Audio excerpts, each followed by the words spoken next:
The decision to delay the full border opening was the right thing to do for the safety of the people of this state. It was about saving lives, saving jobs, and saving our economy.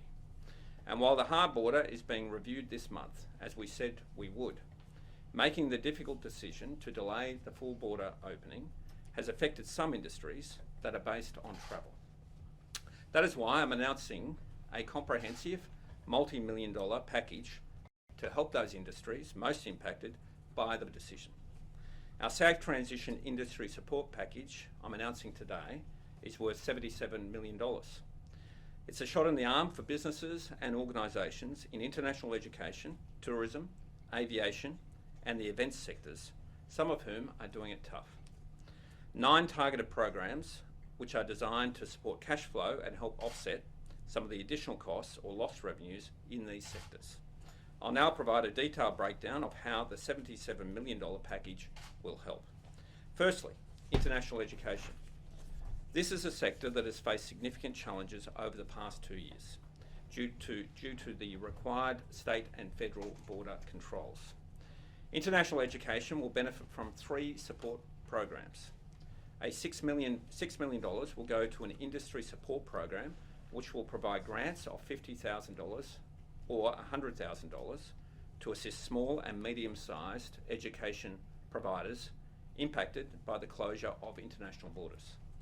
A student quarantine support program totaling $8 million will help international students with quarantine-related costs for those arriving for September 1. And $2 million to help universities deliver support services for affected international students. While the adjusted hard border settings are allowing thousands of returning Western Australians to come home over the coming weeks, the reality is the adjusted settings do not currently allow for holidaymakers to enter WA. While much of the WA tourism sector has done extraordinarily well over the past 2 years, as Western Australians wandered out yonder in record numbers, we recognise that some businesses made plans and took back bookings based on the original plan for February 5. As such, we intend to support those businesses due to the financial hit that they have taken. There will be the $20 million tourism support program to provide immediate assistance of $10,000 to sole traders and $20,000 to employing businesses to offset expenses incurred in preparation for the initially scheduled full border opening. The $15 million Tourism Deposit Fund refund program to provide immediate assistance of up to $50,000 to eligible tourism businesses that have refunded deposits from some cancelled interstate and international bookings. A $10 million boost to the existing Aviation Recovery Fund as part of our Reconnect WA package, taking the total in this fund to $75 million.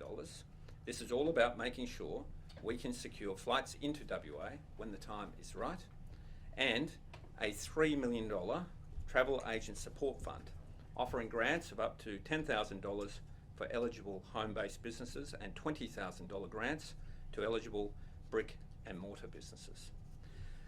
The other key sector affected by the decision to review the border changes has been the events sector. Whether promoters, organisers or suppliers, undoubtedly some have taken a hit.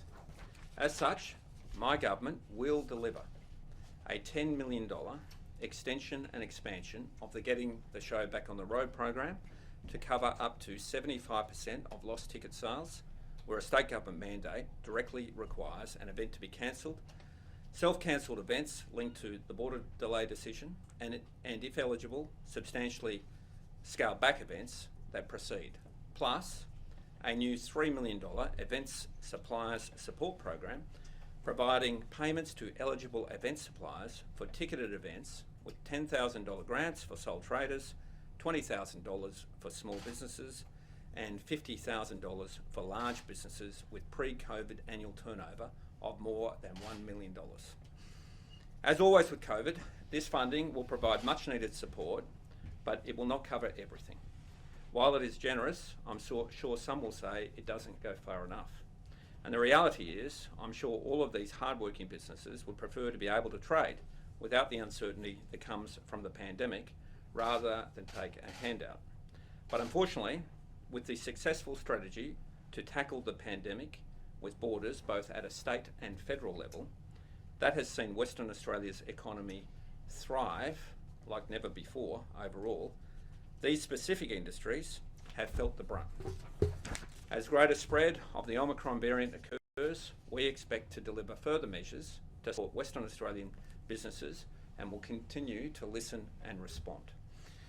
By any reasonable measure, Western Australia has done extraordinarily well throughout the pandemic on health, social and economic grounds, but it has not been without cost. There are no cost-free decisions when it comes to the pandemic. A decision to take the burden off one area can sometimes impact others. Everyone wants to move forward, but it is essential that we do this safely. Jobs and lives are lost if we don't. Thankfully, due to our careful and cautious approach, we've retained the financial capacity to support specific industries as and when required.